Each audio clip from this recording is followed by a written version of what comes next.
menyanyikan lagu wajib nasional. Ini lagu apa?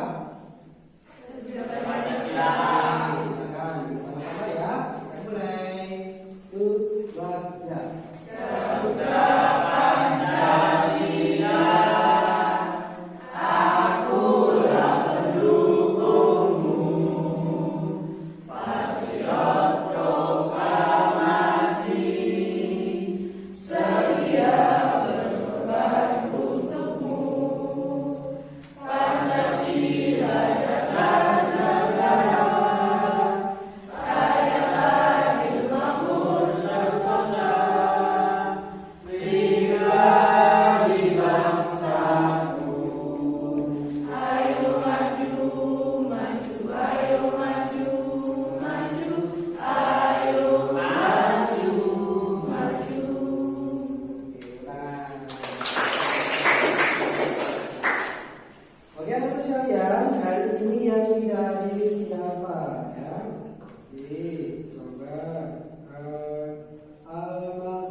Siapa yang masih ingat ya tentang fardu kifayah itu pengertiannya bagaimana ya?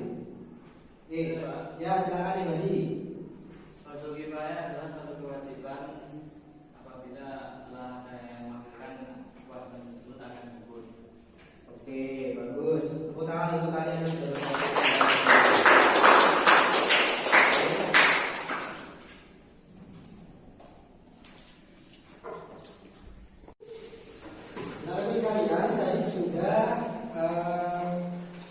membahas terkait dengan apa yang sudah kita pelajari minggu lalu tentang tata cara perawatan internasional.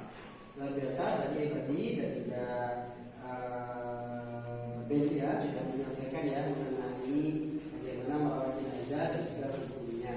Kali ini kalian akan belajar mengkafani jenazah. Apa? Mengkafani jenazah. Kalian akan kita pelajari pada hari ini adalah bagaimana kalian menganalisis pelaksanaan penyelenggaraan jenazah mengkafani serta menyajikan prosedur penyelenggaraan jenazah, tata cara mengkafani jenazah dengan menggunakan media olah dan bekas. Tujuan dari pembelajaran ini adalah melalui diskusi nanti kalian akan menggali informasi tentang berbagai kasus yang berkaitan dengan mengkafani jenazah secara kontekstual. Lalu kemudian yang terakhir kalian akan mampu mempraktekkan mengkafani jenazah dengan menggunakan media olah dan botol bekas. Semuanya sudah bawa propertinya? Tunjukkan mana? Adakah yang tidak bawa? Oke, terima kasih atas produktivitas kalian serta propertinya. Nanti kalian akan mempraktekkan. Bedanya pada ini adalah akan mempraktekkan bukan dengan kain kafan sungguhan, tetapi dengan media koran dan botol bekas. Tujuannya apa? Tujuannya adalah supaya kalian dapat mengalami secara langsung dengan media yang mudah didapat. Ya, coba kalau sama kamu ini menyuruh kalian membawa kain kafan lengkap. Ya, satu kain kafan harganya berapa? 35, 60 kan ya. Satu orang kira-kira sanggup? Nah, oleh karena itu pun kalau misalkan kita menggunakan itu bisa secara kelompok. Akhirnya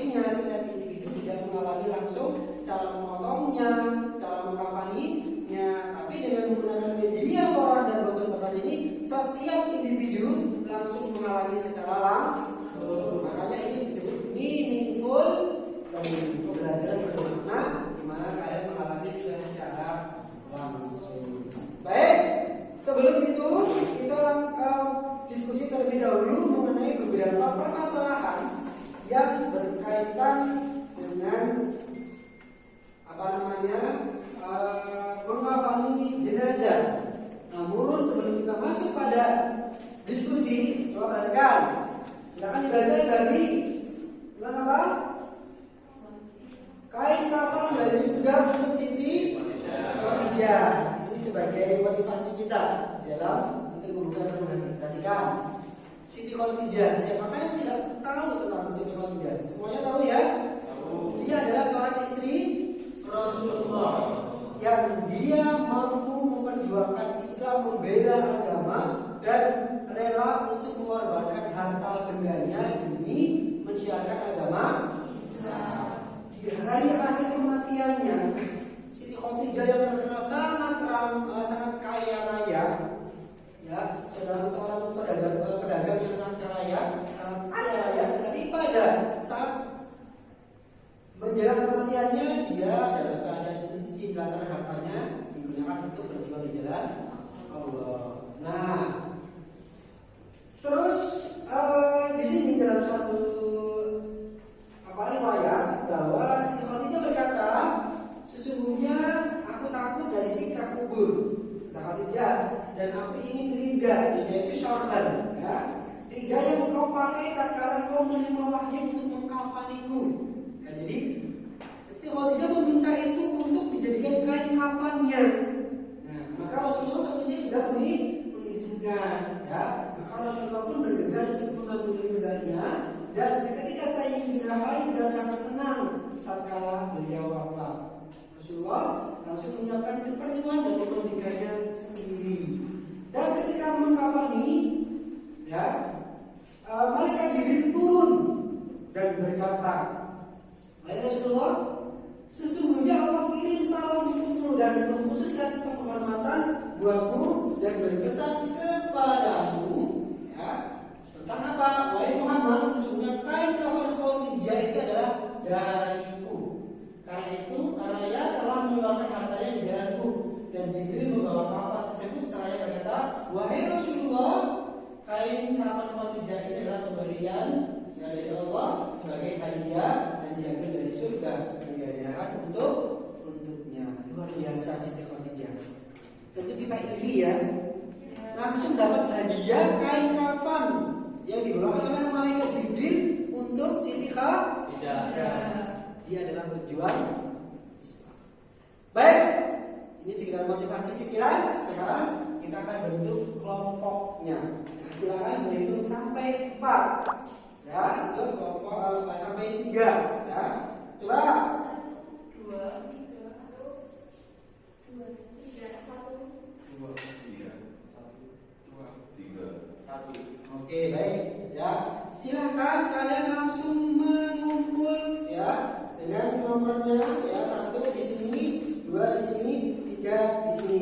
Yuk, silakan langsung.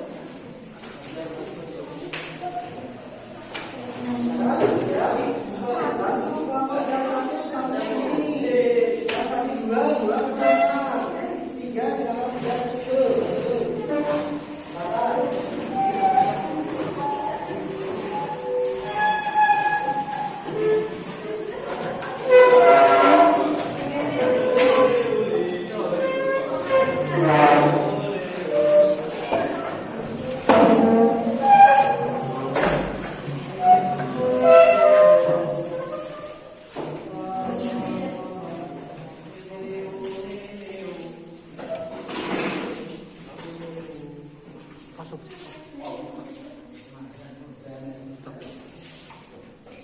Sekarang coba kalian pakai nemteknya ya untuk kami mempermudah dalam mengidentifikasi kalian, ya, secara individu. Silakan dipakai nemteknya.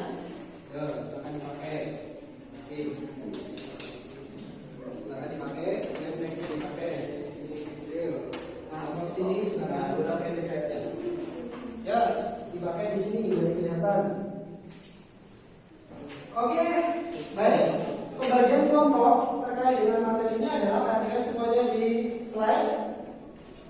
Untuk kelompok 1 di sini ini akan kembali informasi tentang kasus-kasus yang berkaitan dengan menghafal jenazah. Nah, kasus-kasus itu adalah yang pertama. Nah, kasusnya adalah coba seseorang meninggal dalam keadaan sedang ihram.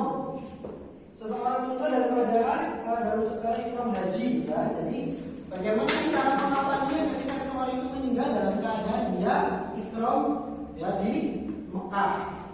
Ya, begitu kan? Kelompok yang ini untuk kelompok 3 ya. Sekarang kelompok 1 itu adalah kelompok yang meninggal karena korban mutilasi. Ya, misalkan mutilasi itu tubuhnya berceceran dan terkumpul anggota badannya. Silakan dibahas. Kelompok 3 itu mengidentifikasi di sini terkait dengan kasus seseorang yang meninggal korban kebakaran, di mana di situ tidak terdeteksi jenis kelaminnya laki-laki atau perempuan, kan begitu. Terus mengkafaninya bagaimana? Paham ya? Oke, silakan waktunya di sini hanya 15 menit saja untuk kalian mendiskusikan dan kalian boleh menggunakan jejaring untuk menggali informasi melalui internet.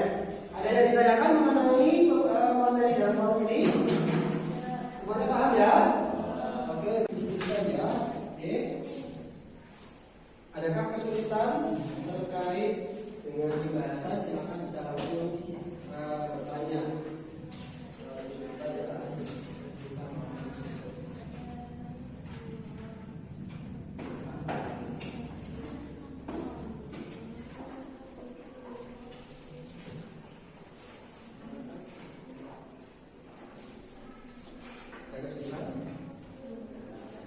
Silakan terus nih.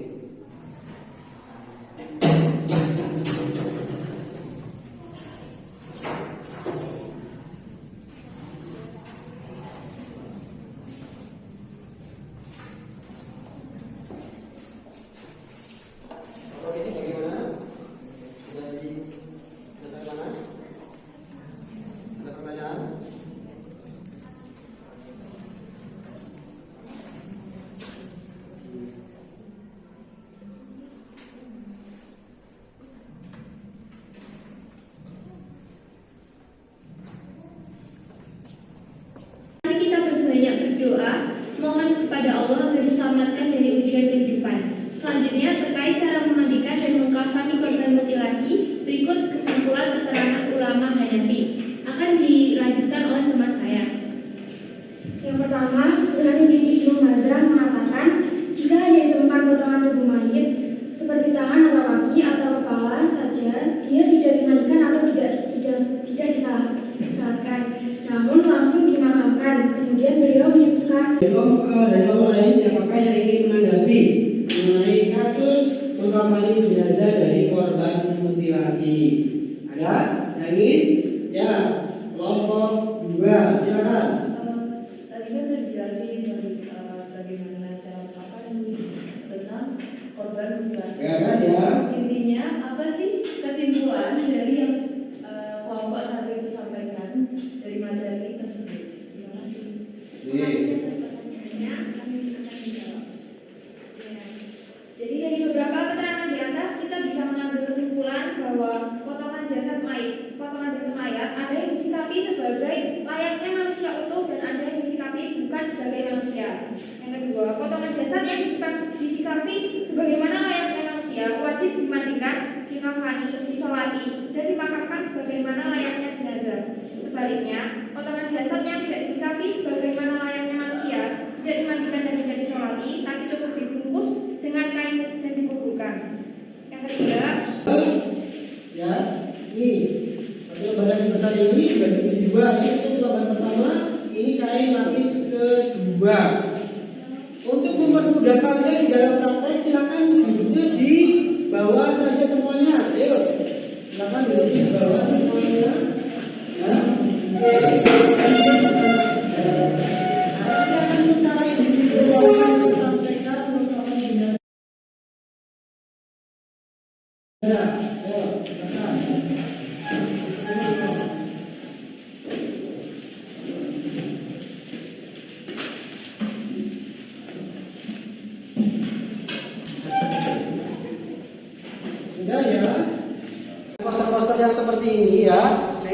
ada beberapa tahapan-tahapan di dalam kalian memotong kain kafan menggunakan media koran yang seperti ini. Ya, silakan ini nanti akan saya tempel dan silakan kalian bisa mencermati ini ya selain di slide yang ada.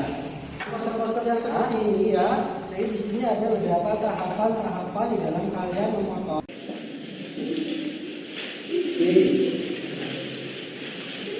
Semuanya mengikuti peragaan dari saya ya, itu. Dan silakan dipotong jadi dua dulu. Oke.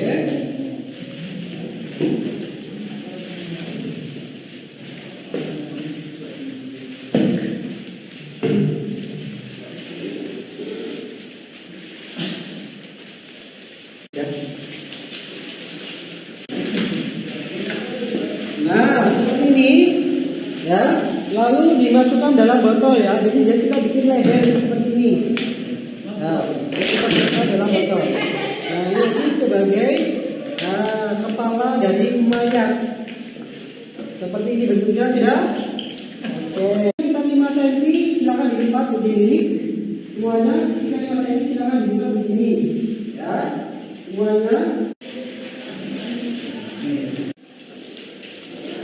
sama potong bawah. Jadi jumlahnya ada berapa? Ya, sesuai dengan filosofi hukum iman ada berapa?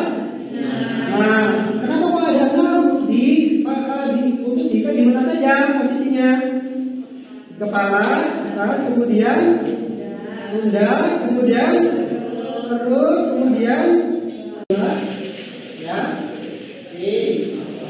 Lalu yang selanjutnya adalah silakan kain basahannya disusun. Akan dipasangkan. Nah, sekarang kalau udah semuanya terpasang sesuai dengan urutan ya jembatannya. Ya, jadi untuk mempermudah kita gunakan tali rapatnya. Ada yang kayaknya kesulitan ya? Mudah enggak? Mudah. Anda bisa menghafal jenazah? Bisa? Keren, luar biasa ya. Pada hari ini mengenai mengkafani jenazah dengan menggunakan media koran dan paper. Nah, selanjutnya, nah, ini ada instrumen ya untuk kalian isi. Ya, kalian checklist mana kira-kira kemampuan yang bisa dan juga tidak bisa dalam mengkafani jenazah setelah kalian praktek. Oke ya. Oke, silakan. Silakan. Isi ya. Waktunya cukup tinggal 3 menit. Ya, nggak usah lama-lama. Ya, silakan mulai diconteng. Ya, instrumennya silakan diconteng. Oke.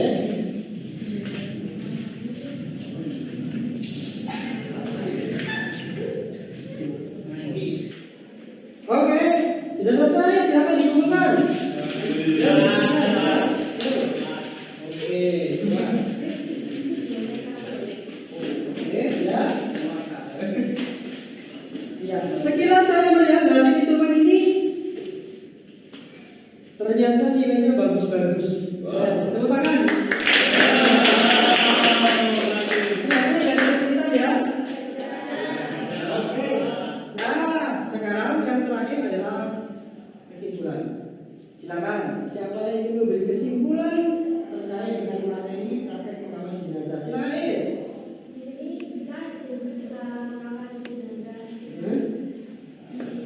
Dan ini bahannya juga bisa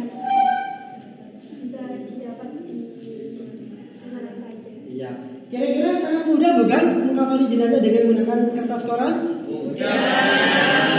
Baik, ya. Ada pertanyaan? Tidak ada.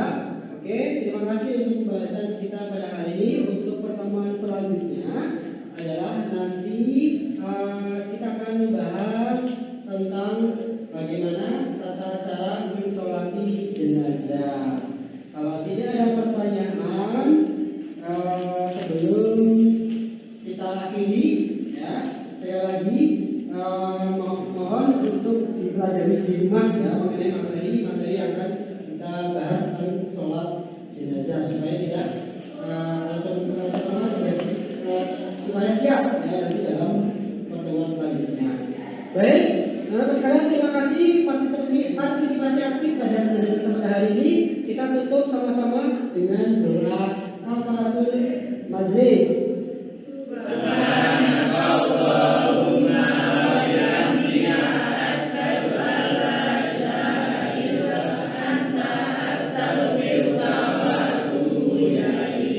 Assalamualaikum warahmatullahi wabarakatuh.